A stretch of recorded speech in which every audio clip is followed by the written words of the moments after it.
why I followed Michael Jordan and Kobe Bryant was because of their approach to their craft. They never took a day off. The question is, why isn't that demand on the NBA players every night? Are you carving a better path? Are you leaving a better league? What is up, world? Welcome back, Charge the Game podcast. I'll be your host here, Chuck.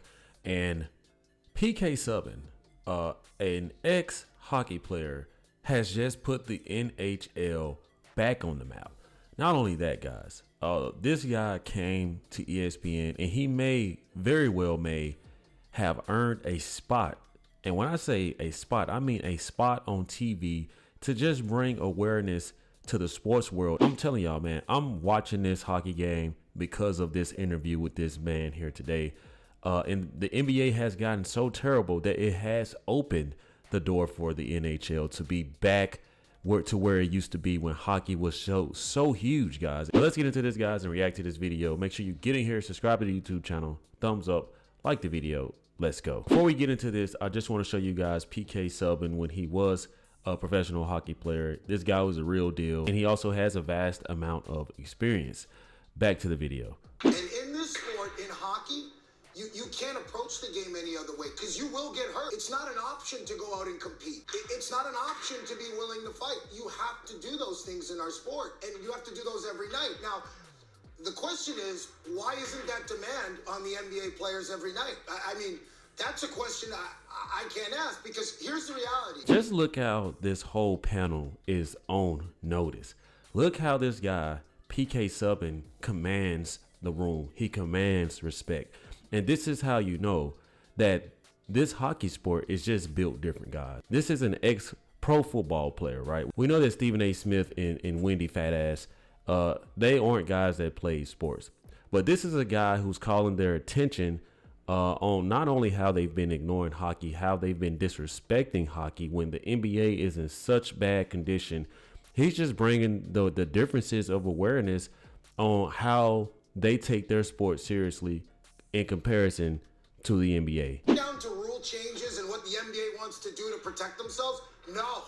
I don't even give them that out. You know, obviously we know about Wilt Chamberlain and some of the guys that started earlier on before my time. But to me, the NBA took off with Larry Bird and Magic Johnson. They set the tone for Michael Jordan, then ultimately Kobe Bryant, then LeBron, Steph, KD, and all those guys now. But Larry Bird and Magic Johnson carved the path for Kobe, for Jordan, for LeBron.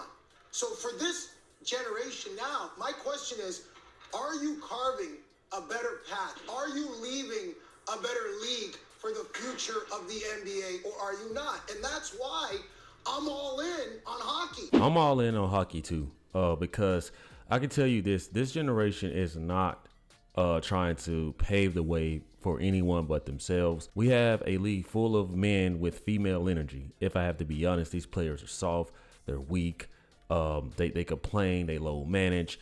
These hockey players go out there every night, no matter if they run in a fever or not. You just heard what he said. There is no option. You have to be willing to fight. You damn near got to be willing to just let it all go for this sport. And I'm telling you guys, this guy PK Subban, he comes with an aura that makes you respect what he's putting down, man. And he's not wrong at all by calling out this generation, how this sport has failed itself, how Larry, Mike, and Magic did so much. Wilt, they did so much to pave the way for this generation. And this is what they get in return.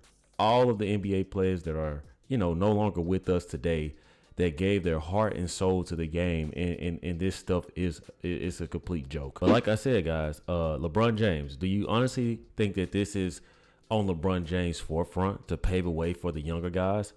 I know there's going to be a lot of guys jumping here and try to defend their king, LeBron James. But if LeBron James wanted to do that, then why does he trade, or did he trade away so much of the young talent around him, but he wants to keep his bum son around? I mean, so we can't give LeBron kudos on that, because LeBron James is a selfish player. If LeBron James wanted to pave the way, he would have gave up his roster spot at this past All-Star weekend. But of course, LeBron James doesn't think like that. And what about this loser, Adam Silver, a guy who has no backbone, a guy who has no balls, who has put the league in jeopardy? This guy is so terrible.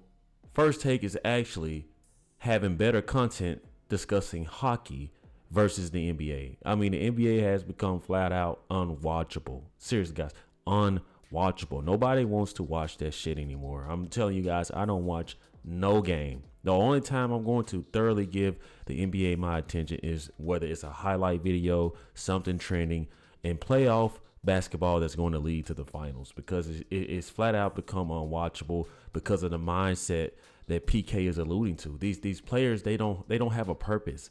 As long as they're the first and 15 is depositing millions of dollars into these players' account, that's all they care about. That's why the European players outplay these American players, because of the mindset that we have as Americans. That's right. We have a effed up mentality. We believe that we deserve everything. We believe that we don't have to work as hard. When other countries look at us and not like us, or they despise us, we bring that on ourselves with the way that we carry ourselves. And I'm telling you guys this as a veteran who has deployed to Iraq and Afghanistan. So I don't want to hear anything in the comments, especially from someone who has not served this country. This sport has failed itself and is going to continue to fail itself. And I do believe in my heart, if we get another commissioner like David Stern and another generational talent in face of the league that has more pride in what they do. They want to be dedicated. They want to play tough. They don't want to look at the ref every time someone fouls them too hard. They want to get a little physical. We need all of that back in order to save basketball. You guys see here, guys, the ratings from last Saturday hockey's match was so sensational that they're pretty certain that it's going to soar above 8.72 million viewers, just like it did in 2019, guys. They know that they're going to do numbers because this is a hot topic. And if you think about what's going on in politics, you do know that, the president of Canada versus the president of America, they're at odds right now, guys. So it's funneling down to these nations. They have something to prove, which makes me give Canada their respect, because even though Team USA is pretty good, and even though Team Canada is pretty good, they both are playing not just for a check, not just for the hype. They are playing because they have a sense of pride for their country. And we might be the strongest in all the sports with the team aspect. But now what we're seeing is it all on this platform now. So for the NBA, my question is for those players, are you leaving a better league than what you came into? Because I'll tell you something, for KD, for LeBron, Steph, all the money that they're making came on the backs of Magic Johnson, of Larry Bird, of Kobe Bryant, Michael Jordan, all these guys. So, you got to keep that in mind. How we value greatness. It's not just about rings, and it's not just about on the court. As an athlete, yeah, I value those things. But the reason why I followed Michael Jordan and Kobe Bryant was because of their approach to their craft. They never took a day off. They left it all on the court. It didn't matter whether it was an exhibition game or a playoff game. I don't know. That's the standard of greatness for me in every sport. So when I see players doing it that don't have the talent, maybe aren't superstars, I'm willing to pay for that. But here's the thing about hockey. We got the stars. And guess what? They're on the ice. They're giving everything they have every night, no matter what we're doing. So that's got to be the standard for greatness across sports for me. Give this man a damn job. Please, ESPN, Fox Sports, I don't know where this guy works or who he works for, but this dude deserves a job. He silenced their asses. He ethered their ass on their own platform. And this is my first time running across this PK Subban guy, but man, oh man, how exciting is it to just see, the energy from this guy, how passionate he is about his sport. And I'm not going to lie, we all have to put respect on hockey now, especially when you got brothers like this who's just bringing the awareness to our attention. I mean, the NBA should feel ashamed of themselves. He did a great job of rubbing that in for sure. And I'm not going to lie, he's calling out a lot of these top dogs, LeBron James, Steph Curry, KD. You saw the post with Kevin Durant saying, if you guys want to watch something physical, then watch hockey, because we basically we don't feel like we obligated to do or give you guys 100%. That's sad. You guys are pocketing all this money, and you owe it to your fans. You owe it to the legacy. You owe it to the greats that paved the way. I mean, this generation is laughable. I cannot wait till the NBA hits a hard reset button. But the way the NBA is going, the NBA has soured itself. In my honest opinion, I do believe that the NBA has gone too political. It went a little too woke, rubbed a lot of people the wrong way, even the people that were standing with them in beliefs in everything that, they were trying to, bring to the audience or the sport world audience. And enough was enough. We just want to watch basketball. We want to see men be men. And we just don't have that in today's generation. Shout out to PK Subban. I am a fan of this guy now.